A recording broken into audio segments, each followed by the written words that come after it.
agradecer. Estou aqui com o coração cheio de gratidão. Quero dizer que eu estou num processo de desconstrução do meu eu autoritário. Eu quero dar lugar a um novo eu, mais obediente, mais submisso, mais inofensivo. O responsável por esta mudança foi o STF. Preciso vir aqui agradecer a eles, aos ministros da Suprema Moral Nacional, pedir desculpa a alguns deles por esse processo de reeducação que eles estão me obrigando a passar. Começaria agradecendo a ministra Carmen Lúcia, pedir desculpa por eu ser um pequeno tirano. Mas não pode também permitir que nós estejamos numa ágora em que haja 213 milhões de pequenos tiranos. Eu não sabia que no Brasil o número máximo de tiranos era 11. 13, se tu juntar o Lula e a Janja. Eu fui ingênuo nesse processo. Eu sempre achei que democracia era dar voz ao povo. Eu não sabia que democracia era obedecer sem questionar. Mas a ministra Carmen Lúcia me ensinou. Inclusive, eu já estou me inscrevendo num curso para aprimorar minha língua portuguesa, para aprender expressões modernas como discursos de ódio. E nós, mulheres, não passamos por discurso de ódio.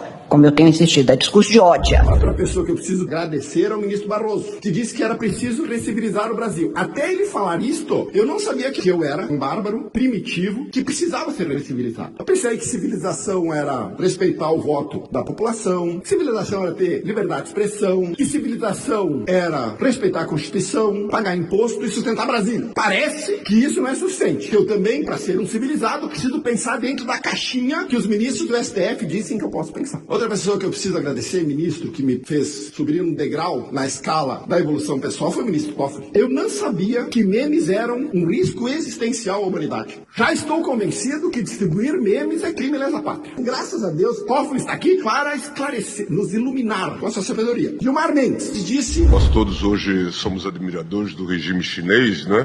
Do Xi Jinping.